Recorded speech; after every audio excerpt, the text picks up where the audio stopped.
Primetime local news, serving the Lakeland and Midwest regions. Recovery Week continued yesterday with a workshop on addictions in the workplace. I have more on what was discussed, as well as some resources for those struggling with addiction. Drug and alcohol addiction in the workplace is a difficult issue for both the employee struggling and the company that the addicted person works for. As part of Recovery Week, residents in recovery put on a workshop for local businesses to teach them how to properly handle a situation with a worker suffering from addiction. How do companies and managers and supervisors specifically handle an employee in the workplace who may have problems with substance use? So we talked about how do we properly handle that from a human rights perspective in a way that honors the employee and upholds safety in the workplace. The workshop talked about more than just how to handle an employee struggling. There was also talk about ways companies can help their employees by providing resources that will help them with their recovery journeys. One thing that companies can do to help employees who may be struggling with addiction is to have an employment and family assistance program that offers support to an individual, like counseling or inpatient addiction treatment.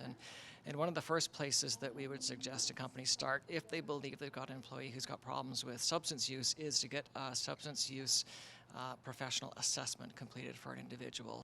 Lloydminster has many different resources for those struggling with addiction in the workplace, including Residents in Recovery, Sober Living, Assure Occupational Testing, and the Thorpe Recovery Center. Thorpe Recovery Center, we were a residential inpatient treatment center with funded beds for Saskatchewan as well as Alberta. We also have a medically supported detox, and we will then provide further resources and direction. So for people that come to us for service, or if people call and just need some information, we're available for them. Lane Hoffert, Primetime Local News. The Lloydminster Men's Shelter has been hard at work fundraising for their facility. Spearheaded by Kagan Neen's Run for Shelter campaign, the shelter has raised $42,000 at this point. I ended up doing 1,280 kilometers, so ran from pretty much the Alberta-BC border to the Saskatchewan-Manitoba border. Took 26 days, so one of those days was a recovery day, which was much needed after multiple injuries. But we were able to raise just under $50,000, which is fantastic for 3 weeks, 4 weeks worth of work. So yeah, very, very happy how the community, even during a challenging economic time, really stepped up and were able to support as much as they could. The shelter is looking to hit the goal of $300,000 and have a golf tournament planned to try and accomplish that. We actually have 42 people that have registered for the golf tournament, so we're very excited. It's more than attended last year, and it's a lot of the companies and the different businesses, as well as the city, who have actually sponsored and contributed financially to the Running for Shelter campaign. So we really wanted to show that appreciation for those businesses and the community members that stepped up and really helped make that impact in a successful run. The Dr. H.A. MacDonald concert season kicks off at the Vic Juba Theatre later this month. Stacey Comer has more on the upcoming shows. Well, it's September, and that means back to school and also back to having lots of regular concerts at the Vic Juba Community Theatre. I'm joined today with the marketing assistant from the theatre, Sierra Bennett. Sierra, thanks for joining me. Thank you so much for having me. I appreciate it. Well, it is an exciting season coming up here for the Dr. H.A. MacDonald concert series. And the first one is coming up here in less than 2 weeks now. It's very exciting. The Boxmasters, and the Boxmasters have a very famous face in the band as well. So tell me about that show, when it is, and a little bit about the band. Yeah, so we have Billy Bob Thornton and the Boxmasters coming on September 16th. They're performing at 7:30 at the Vic Juba. Tickets are available. You can get them at vicjubatheater.ca, or you can also just come visit us at the box office. The Boxmasters, so I actually didn't know too much about them before bringing the show to the Vic, and I actually really like their music. I'm a huge old, like, classic rock type of fan, and you can tell with them, they kind of, like, their sound comes from 60s rock inspired, almost like the Beatles, Byrds, and the Beach Boys. So I went through a lot of their albums, and I really, really loved it. They've been a band since 2007, so they have so much music. It's amazing how much they have. And they've also done a lot of cool things, like open for ZZ Top and the Steve Miller Band. And this show itself, it's more focused around their newest album, which is called Love and Hate in Desperate Places. And I've also listened to it. There's a bunch of amazing songs on there. Um, yeah, so we're really excited for it. It's going to be really, really good.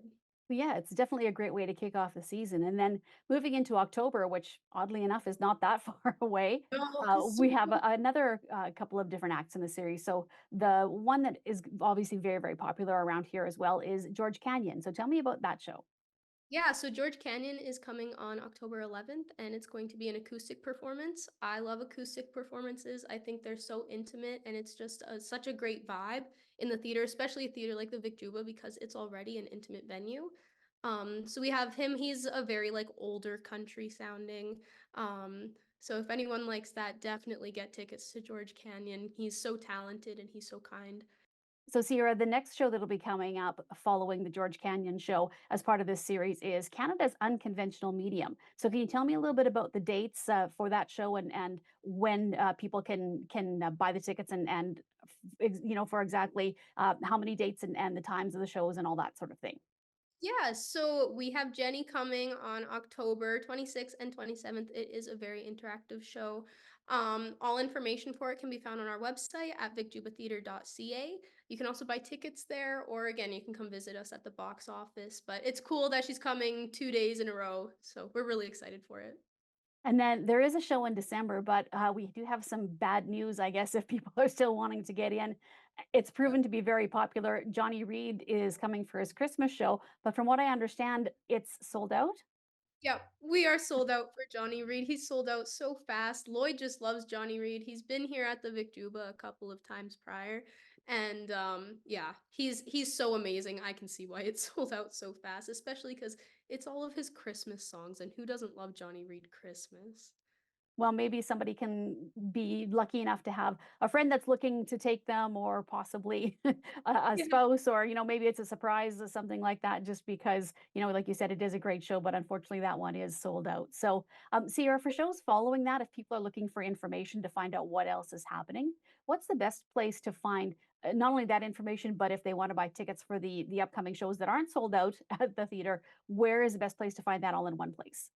Yeah, so everything can be found on our website, vicjubatheater.ca. It has all of the shows, the dates, the times, the tickets. You can click on each show and it has the ticket prices, and then you can actually book the tickets right online. We also keep things up to date on our social media, our Facebook and Instagram, especially our Facebook. Really good to look out for our Facebook. But yeah, vicjubatheater.ca has everything that you need to know. All right, Sarah. Well, thank you so much for chatting with me. And we will remind people once again that the first show coming up in the Dr. H.A. McDonald concert series is Billy Bob Thornton and the Boxmasters. That is the 16th of September. Tickets available still for that, again, at the website that you mentioned. So thank you so much for joining me today. And I'm sure we'll see you at the theater. Thank you so much for having me. Have a great day. We'll have more primetime local news after the break.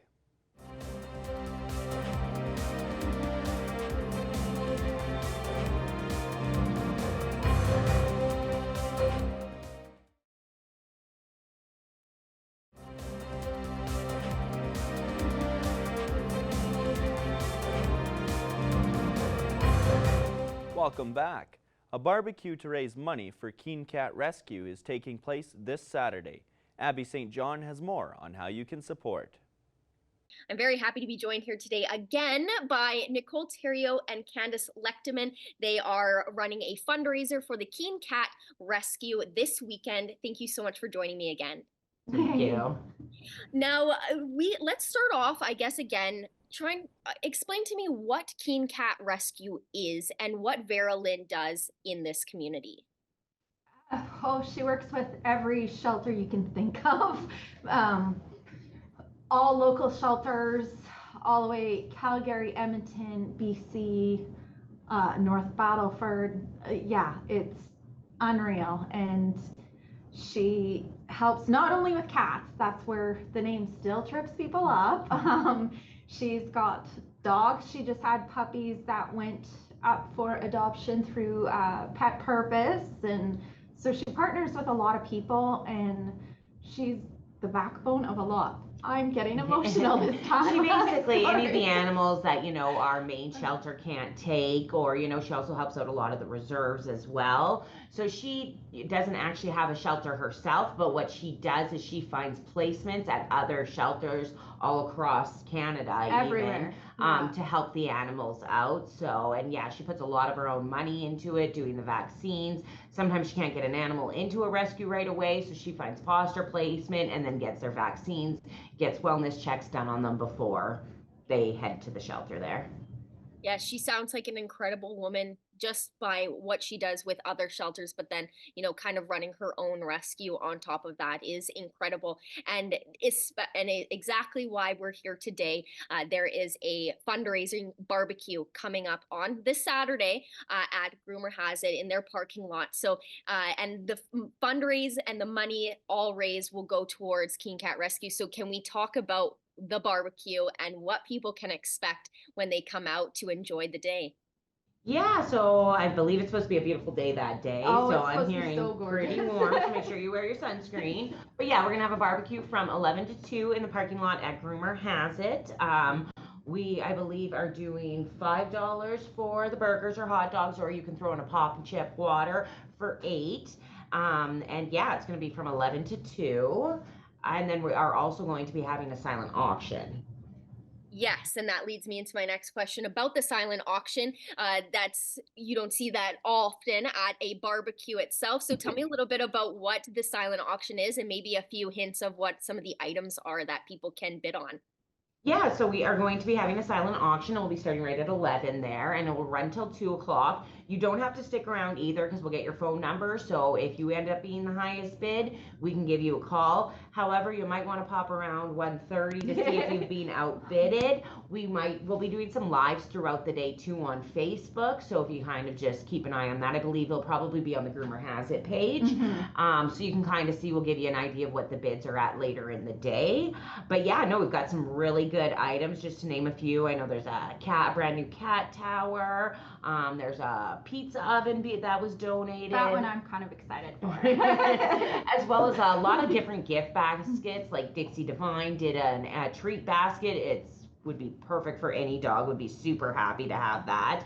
As well as Nicole Slack, she donated, she does No Slacks hair, and she donated a gift certificate. So yeah, there's just all kinds of different items. So I believe roughly we have about 15 items right now. And it sounds like there's a lot of different options for people to choose from as well. So a lot of different interests or what they'd like, especially that pizza oven. That's very tempting myself. I'll fight for that one. Definitely. Now, on top of all of this, on the poster, you have a list of wish list items as well. Now, can people bring in those wish list items opposed to maybe a monetary donation, like you said, $5 for the hot dogs or burgers? Can they bring in wish list items? And on top of that, you're also, I believe, having a bottle drive as well. So another added thing that people can kind of donate as well. So going off of the physical donations, how will that work? Yeah, so we have a wish list. I mean, she does have some specific items on there, like things like gas cards, because she's the one, she gets people herself or other volunteers to transport these animals to, other places in BC, Alberta, even BC. going in kind of remote areas to go pick up animals that are in need. So kind of gets expensive going back and forth. Gas cards and things like that. We do have our wish list posted, and if you do bring an item from our specific wish list, we're going to give you either a burger or a hot dog just to say thank you. And then yeah, if anybody has any bottles they'd be wanting to get rid of, feel free to bring them down, because we're going to just collect bottles that day for extra money for Vera Lynn and the animals. I've been collecting mine, so I'm ready. This sounds amazing, and it's not just a barbecue. You guys are doing a lot of different things in order to raise money, or even like we just talked about, wish list items as well, to just alleviate some of that stress that Vera Lynn obviously will go through. Now, there are a lot of rescues around the country, especially here in Alberta. We have our main shelter here, which is at capacity, and then we have Vera Lynn and then Pets Purpose. So there's a ton of rescues, and there's a ton of stray animals everywhere. Even just downtown here, I see at least one stray cat a day. what can people do, before it gets to that point where everything is overcapacitated? What can people do kind of in between to kind of alleviate the need for rescues in the end? We really need to start spaying and neutering. It's literally the number one thing you can do to Yeah. help a rescue is to spay and neuter your animals. I mean, I know it's pricey, but that's can be what comes with it. And I mean, once it's done, it's one cost at the beginning. And that's why if you do go through a lot of rescues, that is included in the price. So that's amazing. But even if you're getting a cat off somebody off Kijiji or something, please spay and neuter them. It's literally the number one solution to the problem with all these stray animals. But unfortunately, a lot of people still don't do that, and we end up with so many unwanted litters, and then rescues are over full. We can't take everybody. And then the ones that really need the help, that are injured or anything, don't have a place to go. So yeah, number one thing you can do is spay and neuter your animals, please. Yes, definitely. It is an added cost, but in the end, they could easily get out for an hour and come back, and they could have either impregnated someone or, they come back Exactly. pregnant themselves. Especially cats. The amount of litters they can have is just insane. Yeah, and it's just added numbers and stuff like that. And even microchipping might also be another great thing as well. Less stray Absolutely. animals who need or who have homes, but they just got lost, as well as also another big thing. But definitely, I know spaying and neutering has been hammered for years. It's definitely the most important. Microchipping is a great idea as well, though. And microchipping really isn't that costly. And you can call either vet clinic and you can go in and just get your animal microchipped. So I would definitely reach out to them, because you are right. More animals we can return to the owners, then more room in the shelters. Exactly. But you guys are available to help with fundraising, and it's amazing. And I believe that this barbecue is going to be fantastic. So one last time, it is taking place this Saturday, time and location for those who want to come out. At 11 to 2 at Groomer Has It parking lot. Wonderful. Well, thank you so much again for joining me, and I wish you the best of luck for this fundraiser. Thank you so much. That's all for news. Sports is next, but first, here's a look at your closing market.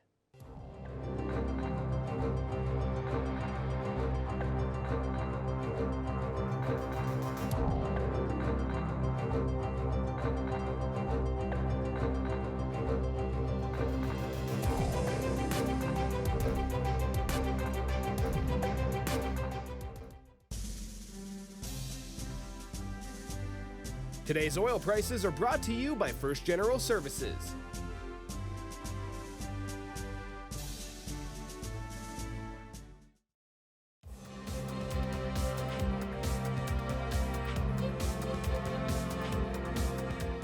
The Lakeland Rustlers men's soccer team have had a long off-season of training, but are now ready for the ACAC season to begin.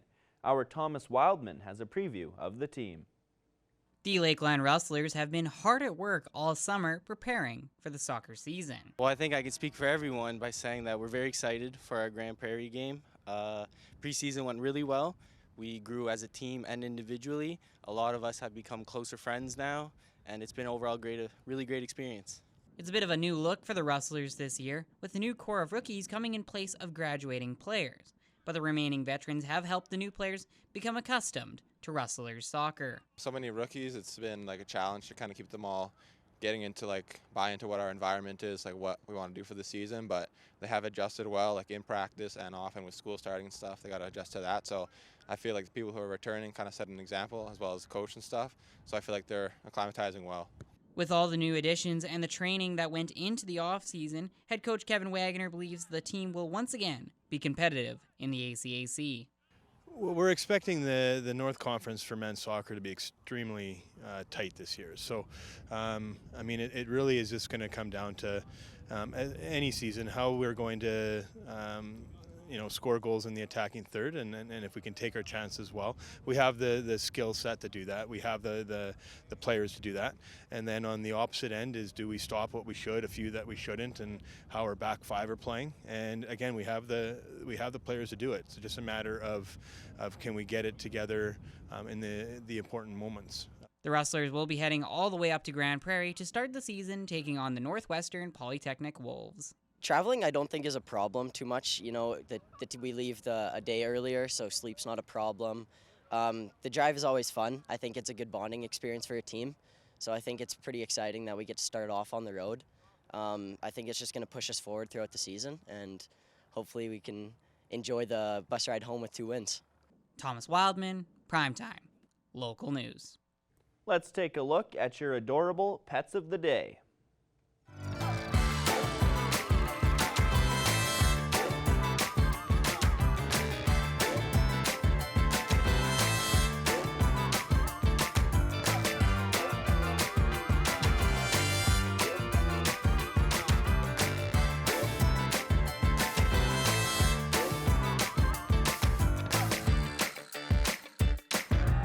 We want to see your pets. Send photos of your pet and their name to have them featured on Pet of the Day.